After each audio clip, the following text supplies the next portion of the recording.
Hi, I'm Wade. And I'm Lorraine. And we are On the Off-Ramp.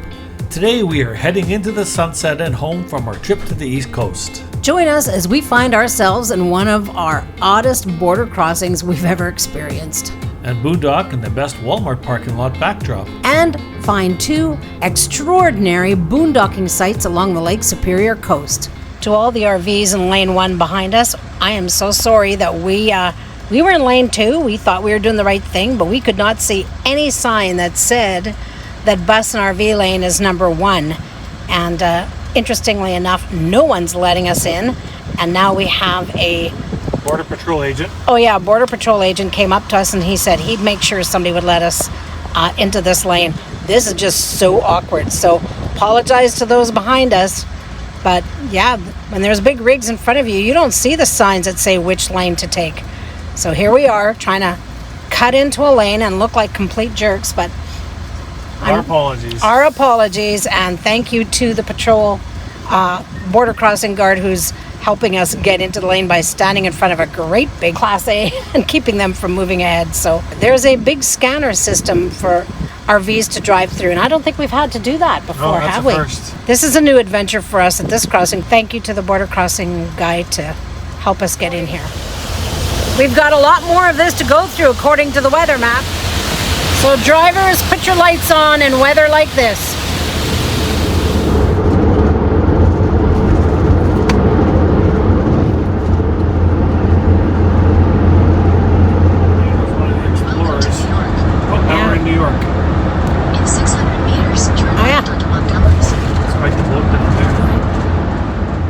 The border crossing going from the state of New York and into Ottawa, and we're doing it by the Cornwall entrance. I believe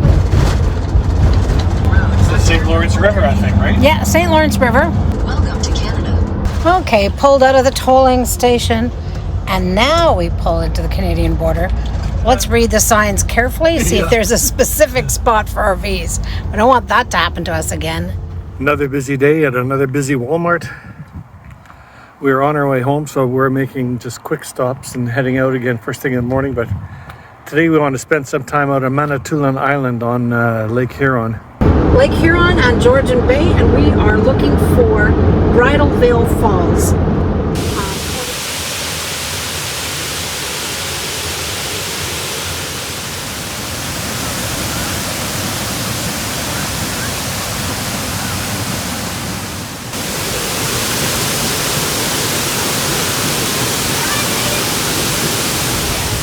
We are done our little sidebar trip to Bridal Veil Falls.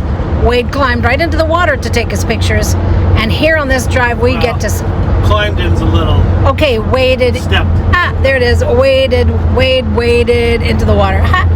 He stepped into the water with his camera and tripod, stood there in the water.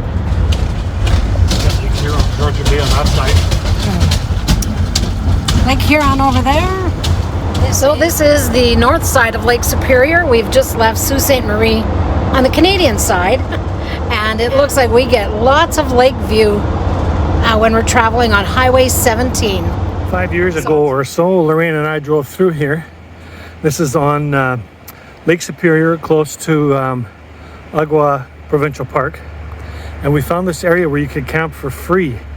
It's part of Ontario Provincial Parks, but there's free camping here. So we have waited for 5 years before we could finally able to come back and do this. And it's a beautiful view of Lake Superior.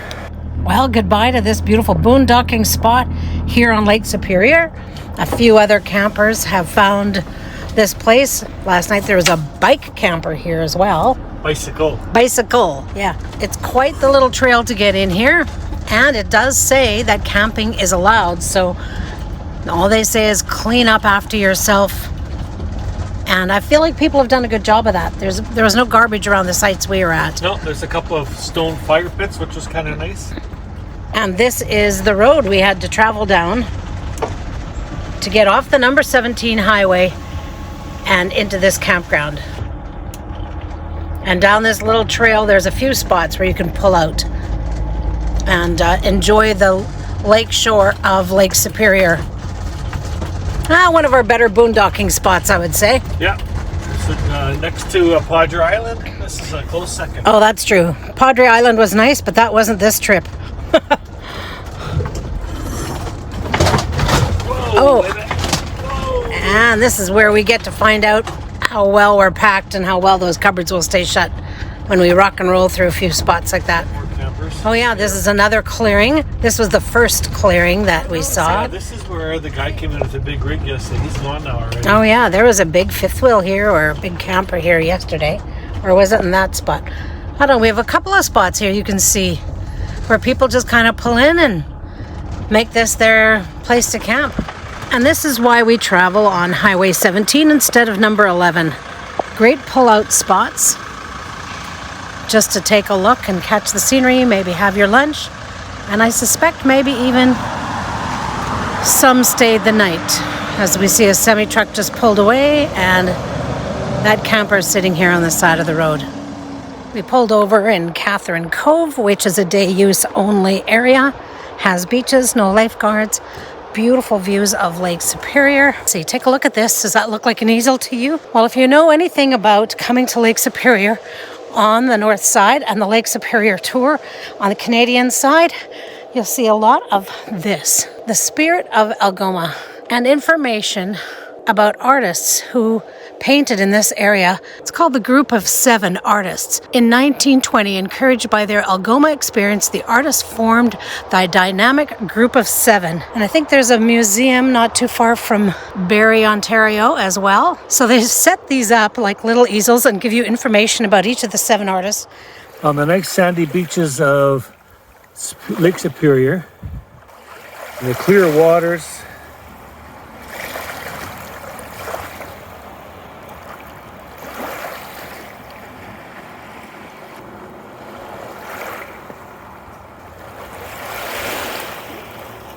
this is Catherine Cove.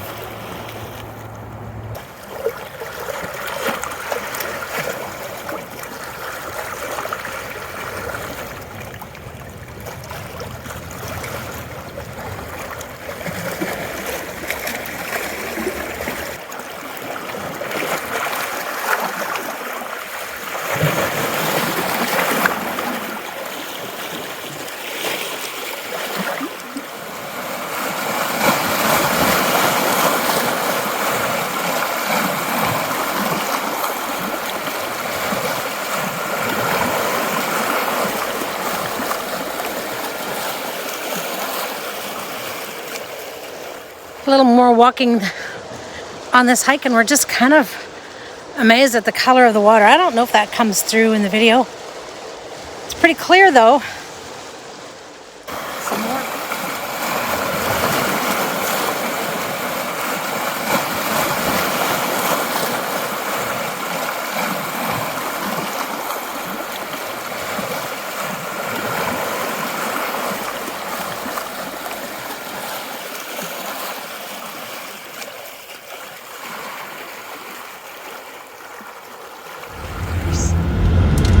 Here's the information booth sign, turn left here.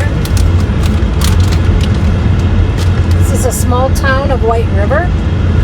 In Ontario. In Ontario, on the number 17 highway. And if you're like us, most times that you've gone through here, you wouldn't blink twice. Here's something I want to show you that matters to us people in the RV world, in the camping world. Look at this nice little playground here for you to stop, have a picnic, let your kids stretch out, and just a beautiful community area. And here is something right in there, right in there, right behind that dead tree. Just past way behind the tree. Got to be looking for it. Well, we could access water for our van. Fresh water supply. Fresh water. Dump station, RV. What does it say? Please inquire at Visitor Center RV Station. Thank you very much to this community for setting this up. This is White River on the 17 highway, and I think it even allows you to stay here overnight. But I do love that, those layers. So Lorraine found this area on Overlander. And apparently you can camp here for free. There's a deep rut there. I'm a little nervous about that one.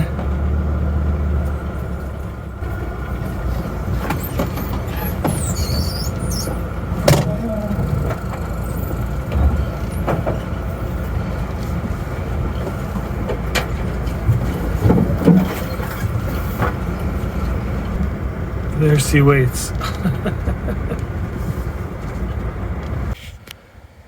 Well, Lorraine has found us some strange sights on iOverlander, but this is going to be one of the weirdest ones. You saw the driveway that I drove in on. We'll show you a better view of it on the way out later on tomorrow. But we're spending the evening on this creek, or the night actually.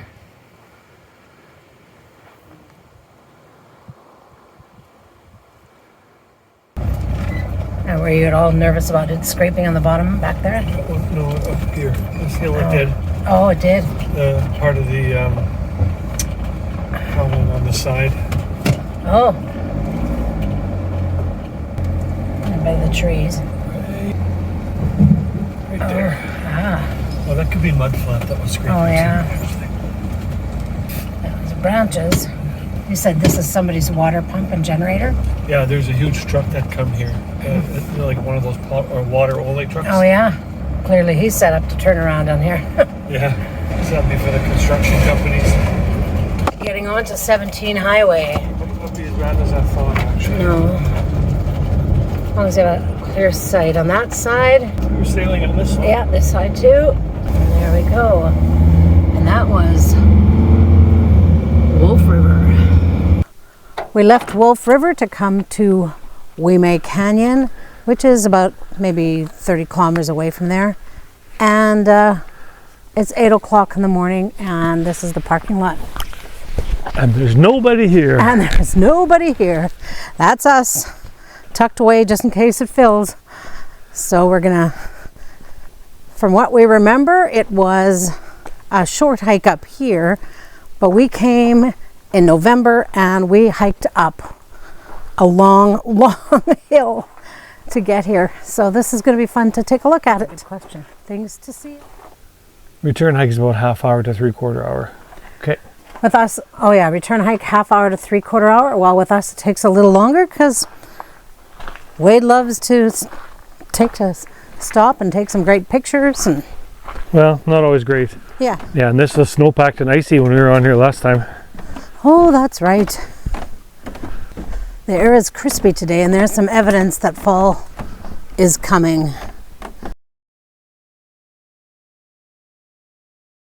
And I think here's where we want to stay right.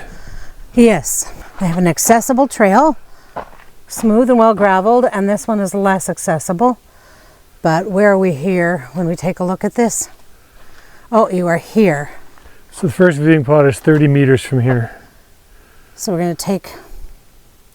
You want to go that one? Yeah. Yeah, let's go both of the viewing pods. Yeah. Well, it helps me as I'm videotaping. Yeah.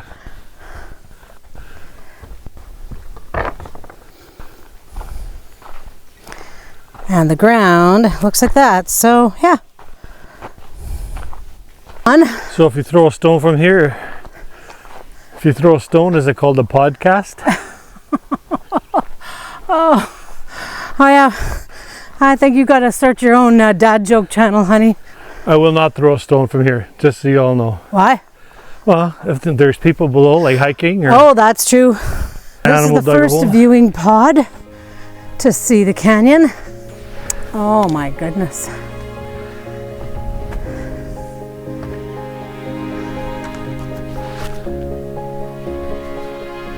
Got to come here yourselves to see this, but So look at the sides here. This is kind of what our balancing rock. yeah, when we saw the balancing rock in Nova Scotia, kind of chiseled away, worn away with time.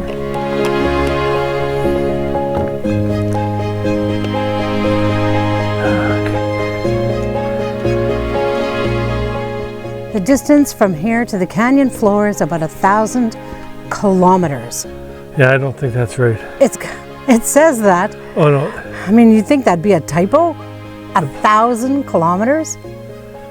The plant communities of Wimay Canyon change from boreal to northern forest on the canyon rim to the subarctic tundra on the canyon floor. Okay, so it's well below the floor that we see, I guess. Yeah, we can't see the bottom, obviously. Okay, well, we're showing it in print. We're only repeating what we see. Yeah. Now it does say you'd have to travel 1,000 kilometers north to get to see some of the same plant life.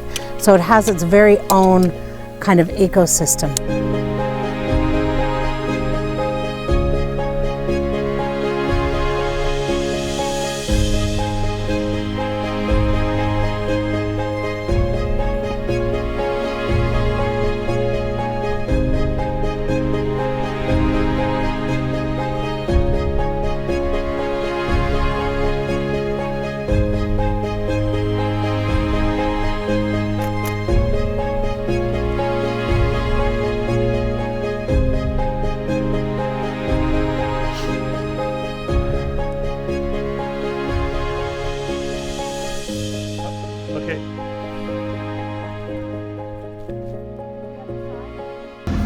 We did. So this is our wildlife for our trip. This is it. These. Oh, I thought the black one was a bear. Oh, yeah, 4 cows, 3 brown ones and a black one. On the road. On the road, just wandering across.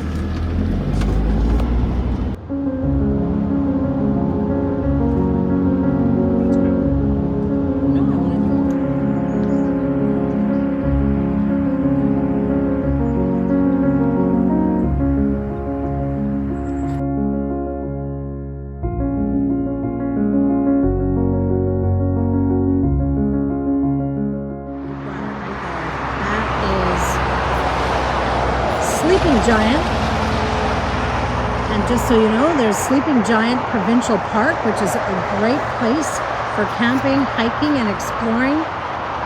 The polar bears do not live in the part of Manitoba that we do. So this is it. We can't believe it. We are done with camping for this season. Wade and I have stopped here in the Whiteshell Park here at Falcon Lake to use their dump station and water, and we are going to get it ready for winterizing. We are leaving, what, on an epic journey. Our epic journey, September the 14th.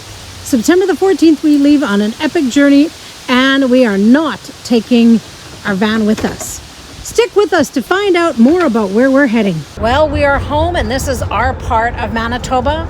Flat, beautiful prairie land. 16 kilometers, and we are looking forward to being home, but wow, have we treasured away so many experiences and so many fun things that we'll just remember.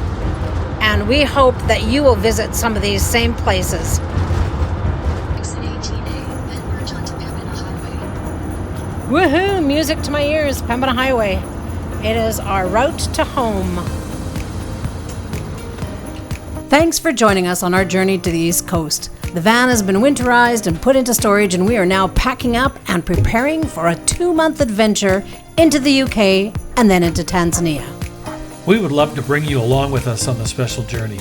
Please take the time to subscribe and hit the notification bell to be alerted to new video releases. Your comments and questions always encourage us to create more of this content, so take the time to share your thoughts. Now, we have already made many plans while in the UK and then on into Tanzania, but we also know that things happen, so we are holding our plans loosely.